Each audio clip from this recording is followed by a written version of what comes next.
Welcome to Close Up Radio, where our hosts, Doug Llewellyn and Jim Masters, bring you the amazing stories of people who answered the call to unlock their potential and taken control of their own success with authenticity, creativity, persistence, and resilience. Close Up Radio special guests share their knowledge and wisdom so you, the listener, can live the most empowered life possible. Close Up Radio. And now, here's today's host, Jim Masters. Thanks so much for joining us, everybody. We're live worldwide on Close Up Radio. Jim Masters here, noon Eastern, 9 a.m. Pacific. Shelli Hendricks is joining us, too. We're very excited about that. A fascinating conversation coming up for the next 30 minutes, so get ready for some inspiration coming your way. She's an executive coach and the founder of Blue Horizon Solutions. She works with leaders to unlock extraordinary team performance, personal effectiveness, and organizational excellence. Shelli has served as an instructional designer, executive coach, organization consultant, and strategic business partner inside Fortune 500 companies. Shelli has built global teams, managed global executive coaching practices, delivered leadership programs for high-potential future leaders at every level in organizations, and she's coached executive teams as well through strategic business transformations. What she does is really develop enriched content and programs that give people a customized learning journey. She says the learner's in the driver's seat, whether they're an individual leader in an organization or a team of leaders in an organization. You learn a new skill or capability, and then that forms the foundation for good, strong, capable leadership to emerge, which is authentic and genuine. If an organization is operating on every cylinder, their people are happy and high productivity happens, and they're connected and engaged with meaningful work. It's less management and more creativity, innovation, collaboration, and communication. There's a foundation of trust that's in place. She says to diagnose a culture, you ask people, how do you view leadership? How do you view your supervisor? How well does your team work together? Leaders grow future leaders. And when you have a culture that fosters leadership growth, everyone wins. Her website is bluehorizonsolutions.org. That's bluehorizonsolutions.org. If you'd like to connect with Shelli and the team. But let's invite her and welcome her together to Close Up Radio for part one of our exclusive two-part series together. She comes to us today live from Phoenix, Arizona. Shelli, good morning. Great to have you with us today. Thanks for joining us on the show. Well, good morning, Jim. It's a pleasure to be here. Oh, you are very, very welcome, and this is really fantastic. I love conversations that really dig in this particular way, and I'm interested in what has inspired you to do this work. What was really the keen interest that you developed in wanting to go into coaching, and specifically this the specialty that you have? You know, we all have our life's journey. We have our moments that point us in the direction of where we're headed, and sometimes we realize it in aha moments. We're supposed to do the work that we're doing because not only do we want to, but we have to, and we love it. How about for you? What pointed you in the direction of doing this work? Yeah, thank you. Great question. I have always been curious about human learning and how people become, why do we make the choices we make, and how do we become the individuals that we become over a lifetime? And so that curiosity about learning started early for me. Even as an undergraduate, reading the classical literature, I was always fascinated by character development. So who are these people and why are they making the choices they make? And so that evolved over time into what has become my career. And coaching is uniquely specialized to really address the one-on-one relationships. The work I do is more one-on-one than teams. But it's really about the individual and how do they want to show up in the workplace? How do they want to lead? How do they want to be remembered? And so I have a deep passion for helping facilitate those conversations. That is fantastic. And again, it's the facilitation that really gets the ball rolling, gets things underway in a very positive way. Let's talk about some of that. Blue Horizon Solutions, and the creation of the company and some of the extraordinary work that you do. Yeah, great. So I founded the company in order, as a way to really reach out and have those conversations with people, leaders especially, and to help them in a way that they might not have access to in a normal classroom training experience. We do offer classroom training and so forth, both virtually and in person, but really it's what happens after the classroom experience, that where the person integrates that new learning back into their life, back into their leadership style, that makes the difference. Mm-hmm. Right, exactly. And making a difference is really what's part of this in a grand way. Why do you call it a learning organization and not a teaching organization? I find that fascinating. Yeah, thank you. I am specific about that because I believe that the learning occurs in the seat of the learner. Yes. I can certainly provide information and, as we said, have the, facilitate the dialogue, but it's really the learning occurs in the mind of the person and in the heart of the person that we're working with. And so I believe they own the learning journey themselves, and we're there to facilitate. I sometimes call the coaches, we're like Sherpas. We are learning and leadership Sherpas. We bring a bag of tools along, and we help you do some of the heavy lifting. But the work is also, it's your journey. So that's why we believe it's a learning organization. Yeah. Right, and that's what's really important to realize. It is your journey. And that's important because you can help facilitate things and be a conduit, but they need to step up, take responsibility, and really absorb all of this so they can apply it in their everyday lives, even when you're not, on Zoom or on the phone or in the room with them. They can call upon some of the incredible technique and things of that nature that you have instilled in them, right? Yeah, that's absolutely true. So, again, there's skill development, which, I learned how to give a presentation. I learned how to utilize a technology. And then there's what we do is more of the deep personal learning. So helping people to look at their own assumptions, their own belief systems, their own behaviors, maybe in a way that's unique and different than they've ever considered it before. So I really believe that leadership development begins with the individual inside the person who's leading an organization or a team. The self-awareness, that ability to know and connect with oneself, to know that you're being authentic, to know that you're showing up in a way that really reflects the person and the values and the wisdom that leaders bring to their work. That's what's so important about it all.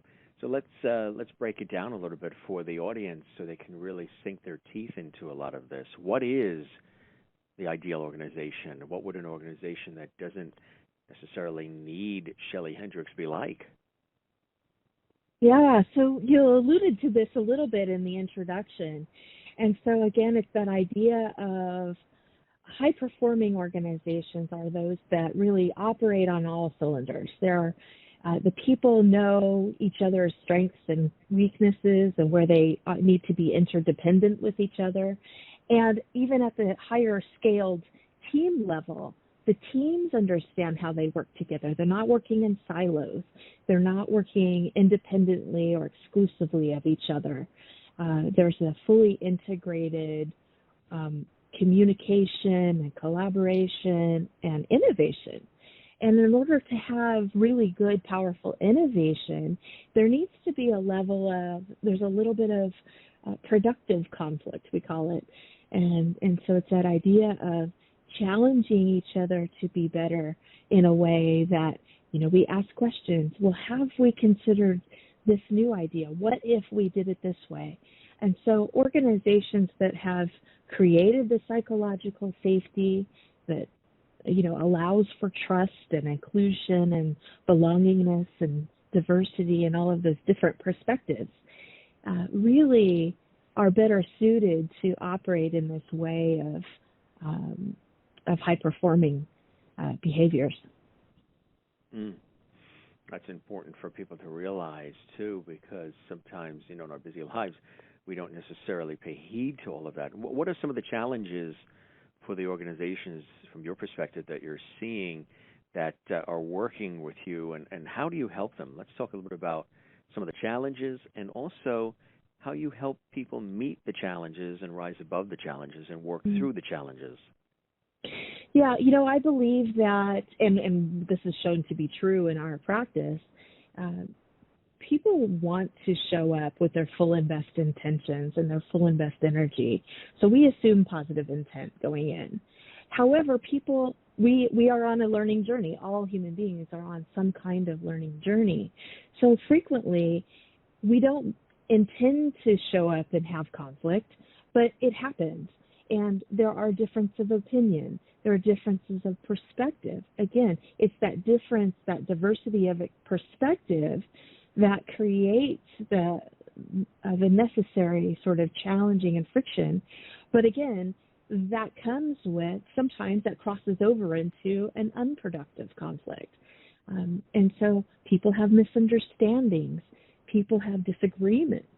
And so sometimes they just need a little bit of support in navigating those differences of opinion, those differences of perspective in order to get to a better outcome. And so whether I'm working with an individual to recognize their own self-awareness and how they're showing up in their presence as an executive, or if I'm working with a team to navigate through a conflict that has occurred, sometimes it starts with a pain point, right? So a conflict, or some organizations also really excel at being visionary, but may struggle to execute on the vision. And conversely, other organizations may be really good at getting the job done, getting the work done, but maybe they could have some support in becoming more visionary. So we help organizations try to bring that balance, that fully integrated visionary execution, if you will. And that's what leads to transformation. When you see the vision, the bigger picture, and where we're going in the future, why does this organization exist in the first place? Why do we do what we do and do it in this way? And what are we missing? Some organizations forget to ask that question. What are we missing? What are we not seeing in the market or in our customers' needs and so forth? So we help organizations and specifically leaders to navigate and to ask those hard questions. I love that. That is so true, and it is exacting, too, so spot on. You have oftentimes the creatives, the visionaries, they can see the bigger picture. They can see, it from that creative bent. And then you have those folks who are more nuts and bolts. Okay, let's build it. Let's formulate it. Let's, tackle it and snap the pieces together. And sometimes in organizations, those two worlds battle one another, or they don't talk, or they compete. They don't blend as well as they should. And it's very important too, right? Because, and I've seen it even in various industries where, they're over there and they're over there. Well, those are the people that are, the visionaries. Those are the people who are picking up the hammers, and they are the nuts and bolts people. But working together and bringing the two together fosters this extraordinary result, doesn't it? It does. And, both ends of that spectrum are necessary and vital to any organization. And yet they speak different languages. And so sometimes they just simply aren't hearing each other. And so being able to have the conversation. I worked with one leader many years ago who was a visionary technical expert and had, been very successful in his career by having this vision. But sometimes he struggled to help his team see the vision and to see how he came to envision that vision. So we sort of refer to that as showing the math, if you will, in the equation, showing the steps and how this visionary leader came to see this new possibility or the solution, so that the team could get on board and also envision this future together. Which is very important. Together. That's a key word. Mm-hmm. How do you diagnose a culture, Shelli? Well, we use an evidence-based practice, so we may use different kinds of assessments that are out there, whether they're individual assessments. When I work with executives one-on-one, we use a comprehensive set of different type of psychometric instruments. We also use, personal observation and different types of feedback tools so that we gather the input from stakeholders, the leader's stakeholders as well. How are they experiencing this individual? And all of those data points come together to create a view of, again, how this executive is showing up, how they're achieving results, or what would make them even more successful. The same is true at the team or organizational level. We can diagnose a culture by looking at different aspects of the culture. What are the values? How do they work together? How do they communicate with each other? How is performance being impacted by all of these different factors? What do they say about the culture? So it's a combination of some, quantitative measures such as surveying and assessments and things like that, and also getting out and walking around and talking to people, even if virtually. So whether it's, stakeholder interviews or, team conversations, just to have a sense of what are they experiencing, what are their perspectives. Typically people know, right? People have a sense of what is healthy about this organization. Where could we improve the culture of this organization? What would you like to see, be different? How can we make this a more successful and more meaningful, equitable, positive experience and sustainable, right? That's important too, right? How do we sustain this over time? Mm-hmm.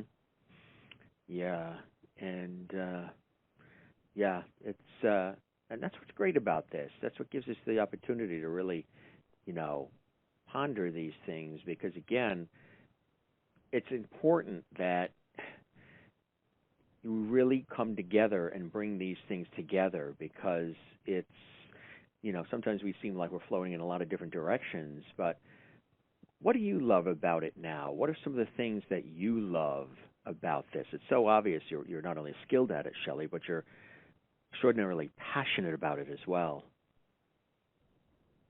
I am. Thank you for asking that question. I love when people get it. And I think that any teacher of any kind, any coach or any mentor would say the same. When people, that aha, that light bulb moment is really its own reward. So I love seeing when people, that click of whether it's self-awareness or newfound, deeper sense of awareness of something, whether it's the individual, the team, the culture, and then they have a whole new set of informed choices to make. When it's like the world opens up, the window opens, and all of these new possibilities are available.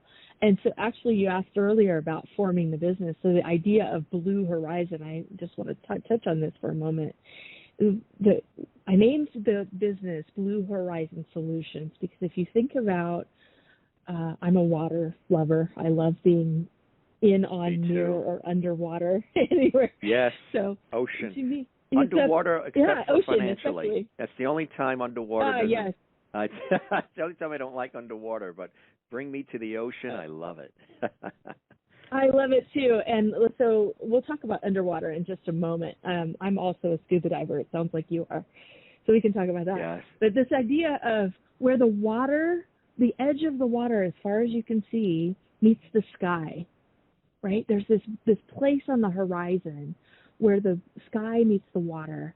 And there's endless possibility. There's endless potential there.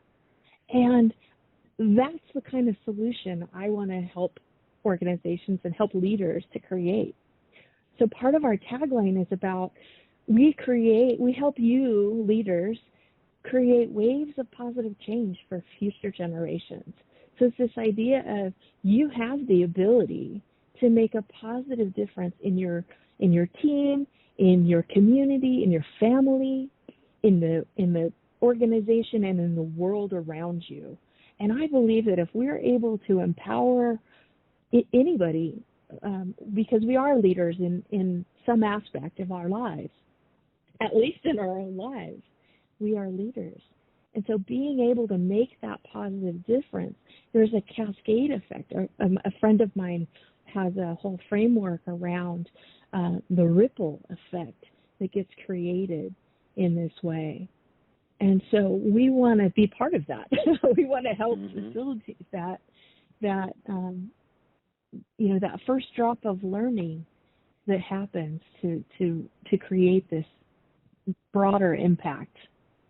That's so very true. And I love the way you put it. I love the way you sort of, obviously you do everything from a heart-centric approach. And, I mentioned trust earlier on in the conversation, and that's one of the most paramount things, especially having it established in the beginning, right? You establish that between you and the client and you, or the organization, because once trust is established, then people are more comfortable. They feel safer to share, to remote, to open up, and to relay things to you, maybe about themselves and about their fears and their hopes, dreams, desires, that they might not even share with the closest people that they have in their life, right? Because there's trust. Yeah, that's true. That trust is, if you think about trust is the foundation of any relationship. And it's very true in teams and organizations. And it's certainly true for coaches, right? Establishing rapport with our clients is one of the first and probably most important parts of a coaching relationship, in my opinion, is being able to create the space for that trust to be fostered and maintained, right?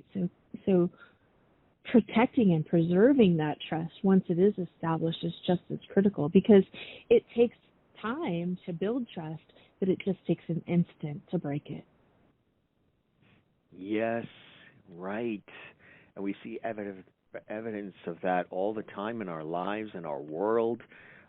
It's just really amazing. So why would you want to, when it's something that takes time to craft and to bring to the, in an authentic way to the forefront? I love the 7 keys to unlocking talent strategy, a holistic view of how we run the people side of our business. Tell us a little bit about that. Yeah, so this is a framework I developed when I found myself having a lot of conversations about different parts of, so some organizations were really focused on attracting talent and making sure that they were seen by the talent pool as, the best place to work, and different types of awards and recognition that are out there in the industry. So that's attracting talent as part of this. And then, I had another group of people that were very interested in managing performance and how do we give feedback and, give performance appraisals and things like that, and do those in a constructive way that people feel successful and also challenged to continue growing. And so that was another component of it. And then I had another group of clients who were very interested in one particular industry. It is mostly small business owners who may have come to the work because they were looking for a transition. They wanted to spend more time in this space, but they hadn't cultivated leaders to come up and follow and take over the business when they were ready to retire. And so succession planning and succession developing leaders who would be successors and so forth. So I developed this framework as a way of connecting some of these different elements and others into a cohesive way, right? For organizations to think about about the work that they do with people. So it's end to end, right? So whether we're attracting and onboarding people and setting them up for success, and then helping them to perform and learn and grow and develop, and then move into something else, whether it's another internal role or even branching off and creating their own business, or branching off and creating something new, or taking over my business, let's say. It's a cycle. And in the human resources field, if you will, we think of this as an employee life cycle. So there's a full flow of the work, and it's all connected. And so let's address it as though it's a systems approach to talent strategy. That's exactly right. It's a beautiful way to put it. And I encourage folks to make contact with you to learn more, because you're so passionate about what you do, and you're very talented too. And it's something that you've also been very flexible and learned to pivot and showed your clients how to do the same. Obviously, with the last 2 years, having given organizations and all of us an opportunity to do things differently, I know you truly believe leaders are more attentive to the health and well-being of their people as a result of what we've experienced the last 2 years. It's a real test for all of us, and you've been helping people, guide them through it, to find that clarity, that sense of solace, but also forward movement in their lives, which I think is fantastic. If folks want to make contact, the website again is www.bluehorizonsolutions.org. That's bluehorizonsolutions.org. Very special guest, Shelli Hendricks, on live from Sun City, Arizona. A beautiful place to be. Blue Horizon Solutions is the name of the company, and she'll be back on Tuesday, March 8th at noon Eastern, 9 a.m. Pacific, for part 2 of this series here on Close Up Radio. Shelli, thanks for joining us on the show. Loved chatting with you. Great work that you're doing, and I hope you enjoyed the time with me as much as I certainly have with you. Jim, thank you for your time as well. I did enjoy our conversation, and we'll have to wrap back around another time and talk more about scuba diving. I'm very keen to talk about that boarding as well. and sailing and swimming and having to be dragged out of the ocean. We were in Florida real quick before we got cut off here. We were in Florida, with family and at the beach, and they were packing up and getting ready to go, and they said, "Okay, Jim, let's go. We're heading out now." And I'm like, "Why?" And they said, "Well, it's starting to rain." I said, "Starting to rain? I'm in the ocean. I'm already wet. What's the difference?" Right. But then they said, I love that. The Florida lightning. It's fierce. Get out of that ocean. Yeah. So we did. We will definitely circle well, good. back I'm on that. I'm glad you got out of the ocean. Yeah, glad you got to safety, Yeah. You take care, Shelli. Look forward to part 2 next week, and thanks for being with us. It was a pleasure. Oh, thank you. The pleasure was mine. Our very special guest, Shelli Hendricks. I'm your host, Jim Masters, thanking you for your time this time. Till next time, stay tuned. Be back momentarily with another amazing guest right here on Close Up Radio. Until then, for all of us, have a great day. Thanks for listening, and bye for now. You have been listening to a broadcast from Close Up Radio, a division of Close Up Television Incorporated. For more information about our show and to be considered for future broadcasts, please visit closeuptelevision.com. You may also learn about us on social media and listen to us on podcast and internet radio. Thank you for joining us, and we hope that you have an empowered and productive day.